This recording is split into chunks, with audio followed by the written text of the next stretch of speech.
محترم بھائیوں، آج ہم ایک ایسے موضوع پر بات کریں گے جو ہر اس دل کے لیے ہے جو کسی نہ کسی درد میں مبتلا ہے، جو دل کسی نہ کسی تکلیف سے گزر رہا ہے، جو پریشان ہے، جو تنہا ہے، جو مایوس ہے، جو آج بھی کسی نہ کسی امید کی تلاش میں ہے، اور وہ موضوع ہے اللہ کبھی تنہا نہیں چھوڑتا۔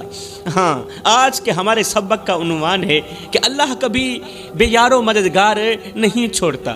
وہ جو رب ہے جو 70 ماؤں سے بھی بڑھ کے محبت کرنے والا ہے، جو رات کے اندھیرے میں تمہاری سسکیوں کو سنتا ہے، جو دل کی ٹوٹ پھوٹ کو جانتا ہے، جو خاموش دعا کو بھی سنتا ہے، جسے زبان نے ابھی ادا بھی نہیں کیا، جسے زبان ابھی ادا بھی نہیں کر پائی، اور جو گنگوں کی دعا کو بھی سنتا ہے۔ جب ساری دنیا چھوڑ دے، جب اپنے پرائے چھوڑ دیں، عزیز و اقارب، دوست، رشتہ دار سب چھوڑ دیں، تو میرا اللہ تمہیں تھام لیتا ہے۔ جب سب راستے بند ہو جائیں، ہر ایک چھوٹا بڑا راستہ بند ہو جائے، تو میرے محمد کا رب اپنی رحمت کا دروازہ تمہارے لیے کھول دیتا ہے۔ وہ کہتے ہیں نا، جب کوئی ہاتھ اور ساتھ دونوں چھوڑ جاتا ہے تو پھر اللہ تعالیٰ انگل پکڑنے والا کوئی نہ کوئی بھیج ہی دیتا ہے۔ اللہ کا قرآن کہتا ہے، حضرت یونس علیہ السلام کو یاد کرو۔ حضرت یونس علیہ السلام مچھلی کے پیٹ میں تھے، اندھیرا ہی اندھیرا تھا، پیٹ کے اندر تاریکی ہی تاریکی، نہ زمین نہ آسمان، نہ آواز نہ روشنی، تاریکی ہی تاریکی ہے، اندھیرا ہی اندھیرا ہے۔ لیکن حضرت یونس علیہ السلام نے دل سے صرف ایک جملہ کہا، ایک جملے کے اندر رب کو پکارا، کہا لا الہ الا انت سبحانک انی کنت من الظالمین۔ بس اتنا کہنا ہی تھا، رب نے فوراً جواب دیا، فوراً رہائی دی، فوراً رحم کیا۔ جی میرے بندے، بول، کیا بولتا ہے؟ تیرا رب تیری آواز سن رہا ہے۔ جوانوں، ایک بار کہہ کے تو دیکھو، یا اللہ میں تھک گیا ہوں، اللہ میں تھک گیا ہوں، مجھے تھام لے۔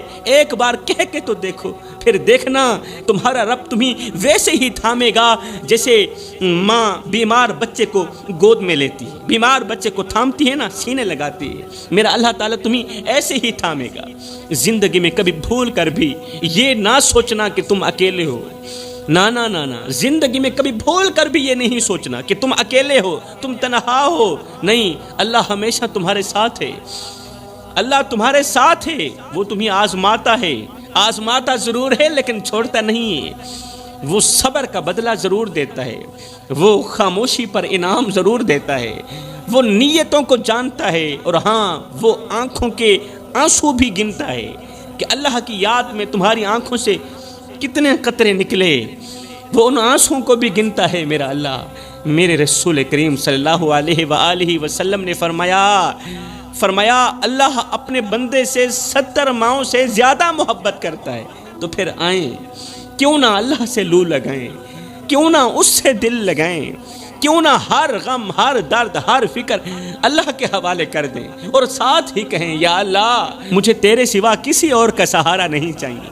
یاد رکھو جوانو، دنیا کی کوئی بھی طاقت تمہیں سکون نہیں دے سکتی جب تک تم اپنے رب سے دل نہیں لگاتے۔ ہاں، دنیا کی کوئی بھی طاقت، دنیا کا پیسہ، دنیا کی جائیداد، زمینیں، پراپرٹیاں، دنیا کی ہر ایک نعمت تمہیں سکون نہیں دے سکتی جب تک تم اپنے رب سے دل نہیں لگاتے۔ آج ہر گھر پریشانی میں ڈوبا ہوا ہے، ہر دل بکھرا ہوا ہے، ہر چہرے کے پیچھے ایک ٹوٹا ہوا انسان چھپا ہوا ہے، ہر مرد ہر عورت کسی نہ کسی پریشانی کی دلدل میں پھنسے ہوئے ہیں، اور اس کی وجہ صرف ایک ہے کہ ہم نے اللہ کو چھوڑ دیا ہے۔ ایک ہی وجہ ہے کہ ہم نے اللہ کو چھوڑ دیا، ہم نے اس کے رسول کو چھوڑ دیا، ہم نے نماز چھوڑ دی، ہم نے قرآن چھوڑ دیا، اور دنیا کے پیچھے بھاگ نکلے۔ ہم نے دین کو طاق پر رکھ دیا، اور فیشن، شہرت کو زندگی کا مقصد بنا لیا۔ خواب تو سب نے دیکھے تھے سکون کے، مگر راستے چنے شیطان کے۔ آج کا نوجوان مسجد سے جتنا دور ہے اتنا ہی موبائل کے قریب ہے، اتنا ہی انٹرنیٹ کی گندی ویڈیوز کے قریب ہے۔ ماں باپ کی دعائیں پس پشت چلی گئیں اور مشہور ہونے کی دوڑ میں ہم آگے بڑھ گئے۔ یہ وہ نسل ہے جو سیلفی میں خوشی ڈھونڈتی ہے اور حقیقت میں رات کو تنہائی میں روتی ہے۔ میرے بھائی، زندگی میں جب پریشانیاں آئیں، مصیبتیں آئیں، تو تکیے پہ رونے سے بہتر ہے سجدوں پر رو لیا کریں۔ اس سے اللہ بھی راضی ہو جائے گا، تمہاری پریشانی بھی دور ہو جائے گی۔ ہم نے دین چھوڑا تو سکون بھی چلا گیا، ہم نے قرآن چھوڑا تو دل بھی خالی ہو گیا۔ یہ معاشرہ اب آئینہ نہیں رہا بلکہ ایک ٹوٹا ہوا شیشہ رہا ہے، جس میں ہر کوئی اپنا چہرہ تو دیکھتا ہے مگر اپنی غلطی نہیں دیکھتا۔ بڑے ہی افسوس کے ساتھ کہنا پڑ رہا ہے کہ آج کل عورت کی زبان نے پورے گھر کو پریشانی کی دلدل میں پھنسا رکھا ہے، پورے گھر کو غربت کی دلدل میں پھنسا رکھا ہے۔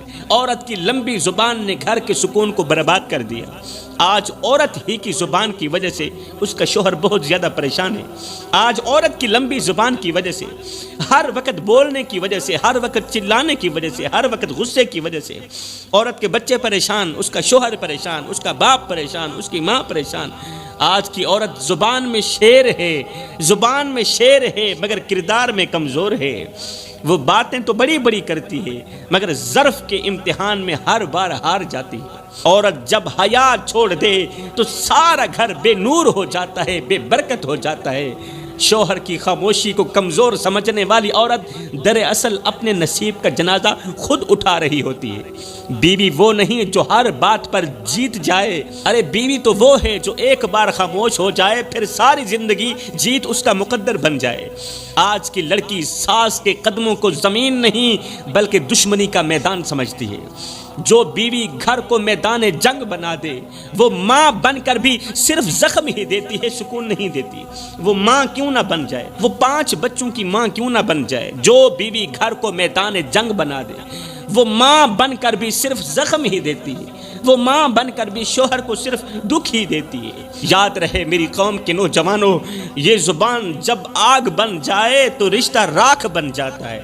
شوہر کماتا ہے، تھکتا ہے، برداشت کرتا ہے اور بیوی شکایتوں کا پنڈورا کھول دیتی ہے۔ جس عورت کو شکایتیں زیادہ اور شکر کم آتا ہو اس کے گھر میں کبھی برکت نہیں آتی، رحمت کے فرشتے اس سے روٹھ جاتے ہیں۔ عورت اگر حوصلہ بن جائے تو کمزور شوہر بھی پہاڑ بن جاتا ہے، اور اگر عورت کی زبان لمبی ہو جائے تو طاقتور مرد بھی ٹوٹ جاتا ہے۔ کیوں؟ عورت کی زبان نے طاقتور مرد کو بے مرد بنا دیا، کمزور بنا دیا۔ یاد رکھو، عورت کے 2 کردار ہوتے ہیں، یا تو جنت کی کنجی یا جہنم کا دروازہ۔ فیصلہ صرف عورت کے الفاظ کرتے ہیں، فیصلہ صرف عورت کی زبان کرتی ہے۔ آج ہمارا گھر اس لیے پریشانیوں کی دلدل میں ڈوبا ہوا ہے کیونکہ ہم نے اپنے سکون کے لیے دوسروں کا جینا حرام کر دیا۔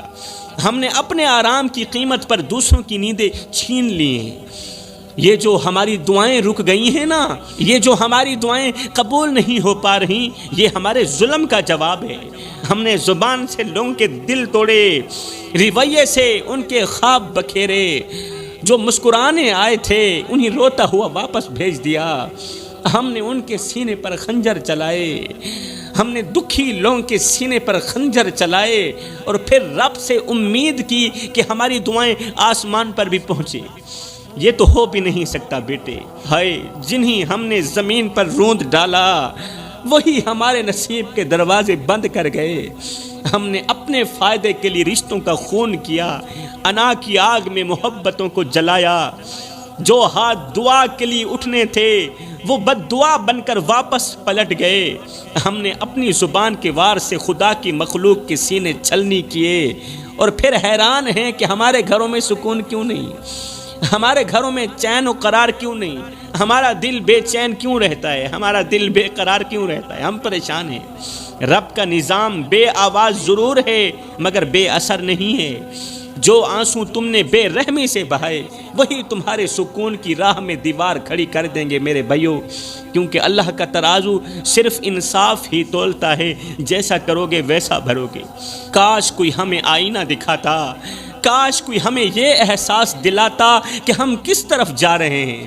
ہم وہ لوگ بن چکے ہیں جو خود تو جیتے ہیں مگر دوسروں کی روحیں مار کے جیتے ہیں۔ جس نے بھی ہم سے محبت مانگی ہم نے اس کے ہاتھ میں بے وفائی تھما دی، ہم نے اس کے ہاتھ میں نفرت تھما دی، جس نے سچ بولا ہم نے اسے جھوٹا بنا دیا۔ ہمارے گھروں میں سکون اس لیے نہیں کہ ہم نے رشتوں کے گلاب مسل دیے ہیں، ہم نے رشتوں کے تقدس کو پامال کر دیا ہے، ہم نے ان لوگوں کو رلایا جو ہمیں اپنی دنیا سمجھتے تھے، ہمیں اپنا سب کچھ سمجھتے تھے، ہم نے ان لوگوں کو تڑپایا جو ہمیں کائنات کا سب سے بڑا دوست مانتے تھے، جو ہمارے نام پر جان قربان کرنے کو تیار تھے۔ ہائے اللہ ہمیں معاف کر دینا، ہم نے ان آنکھوں میں اندھیرے بھر دیے، ہم نے ان آنکھوں میں اندھیرے بھر دیے جو ہم سے روشنی مانگنے آئے تھے۔ جوانوں بتاؤ تمہیں کیا لگتا ہے کہ ہم ظالم نہیں ہیں؟ ظالموں کے ساتھ نہیں کھڑے ہم لوگ، ہمارے کردار تو یہی بتا رہے ہیں کہ ہم ظالم بن چکے ہیں۔ ان آنکھوں کو دیکھو جو تمہیں دیکھ کر بجھ جاتی ہیں، ان چہروں کو دیکھو جو تمہارے لہجے سے ڈر جاتے ہیں، جو تمہاری زبان سے ڈر جاتے ہیں۔ ہم نے سب کچھ پایا مگر وہ دل کھو دیا جو کبھی ہمارے لیے دعا مانگا کرتا تھا، جو دل کبھی ہمارے لیے دعا مانگتا تھا اور جن دعاؤں سے ہمیں سکون ملتا تھا، ہمیں قرار ملتا تھا، ہم نے وہ دل کھو دیا۔ اب نہ کوئی ہاتھ اٹھاتا ہے ہمارے لیے، نہ کوئی لفظ نکالتا ہے ہمارے لیے، نہ کوئی دعا کرتا ہے ہمارے لیے، کیونکہ ہم دھوکے باز ہیں، کیونکہ ہم فراڈیاں ہیں۔ بس وہی آنکھیں رہ گئی ہیں، اب صرف وہی لوگ باقی رہ گئے ہیں جو آج بھی نمازوں کے دوران، دعاؤں کے دوران ہمارا نام لے کر روتے ہیں، تڑپتے ہیں، ہمیں بد دعائیں دیتے ہیں۔ آج کی لڑکی کو حیا سنبھالنی نہیں آتی مگر بال سنوارنے آتے ہیں۔ جو بیٹی اپنے باپ کے سامنے بیٹھ کر موبائل میں غرق ہو، جو بیٹی اپنے بھائیوں کے سامنے بیٹھ کر ٹک ٹاک میں غرق ہو، ارے وہ بیٹی نہیں، وہ تو تماشا ہے۔ وہ بیٹی کہاں ہے؟ وہ تو تماشا ہے۔ اب بیٹی کو دعا کی نہیں ڈرامے کی تسلی چاہیے۔ اب تمہاری بیٹی کو قرآن کی نہیں، اللہ ماشاءاللہ ہر بیٹی کی بات بھی نہیں کر رہا، اب بیٹی کو قرآن کی نہیں، اب بیٹی کو نماز کی نہیں، اب بیٹی کو کامیابی کی نہیں، اسے ڈرامے کی تسلی چاہیے، اسے فلم کی تسلی چاہیے، اسے کہانی کی تسلی چاہیے۔ رات بھر انٹرنیٹ پر لڑکوں سے باتیں کرتی ہے، صبح ماں سے بدتمیزی کرتی ہے، دوپہر کو باپ کی نافرمانی کرتی ہے۔ ایسی بیٹی کو رب کی رحمت نہیں، رب کا عذاب ڈھونڈتا ہے، اور ایسی بیٹی رحمت نہیں ہوتی، ایسی بیٹی تو زحمت ہوتی ہے۔ سنو، جو لڑکی کسی اور کی محبت میں رب کی محبت کو چھوڑ دیتی ہے نا، پھر رب اسے ایسا انجام دکھاتا ہے، ایسا انجام دکھاتا ہے کہ اسے محبت بھی نفرت لگنے لگتی ہے، پھر وہ محبت کو نفرت سمجھتی ہے، پھر کسی اور سے محبت نہیں کرتی۔ پوری رات ٹک ٹاک پر غیر محرم مردوں کو اپنا جسم دکھانے کے بعد صبح کہتی ہیں جی ہماری دعائیں قبول نہیں ہوتی، ہمیں لگتا ہے اللہ ہم سے ناراض ہو گیا ہے۔ آج کل ہمارے گھروں میں بہت زیادہ پریشانیاں ہیں، مصیبتیں ہیں، مصیبتیں جان بھی نہیں چھوڑ رہی، پریشانیاں جان بھی نہیں چھوڑ رہی۔ پیر صاحب کوئی تعویذ دو نا، کوئی دوا دو نا۔ میرے رسول کریم صلی اللہ علیہ وآلہ وسلم نے فرمایا سب کچھ کرنا مگر یہ 3 گناہ کبھی نہ کرنا، یہ 3 گناہ تمہیں جیتے جی مار دیں گے۔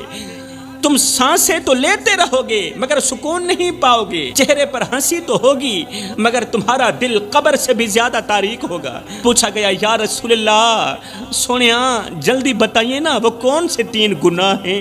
فرمایا پہلا گناہ ماں باپ کی نافرمانی، فرمایا جس نے ماں کی بات کاٹی، جس نے باپ کی بات کاٹی اس کی قسمت رب نے خود کاٹ دی اور جڑ سے کاٹ دی۔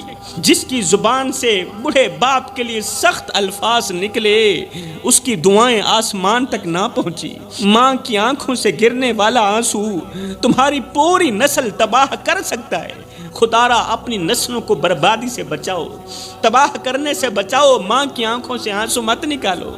باپ کی خاموشی اگر بد دعا بن گئی تو تمہاری دعاؤں کو آسمان پر پہنچنے کا راستہ ہرگز نہیں ملے گا۔ جس نوجوان کی رات ماں کی فکر کے بغیر گزرے اس کی صبح کبھی روشن نہیں ہوتی۔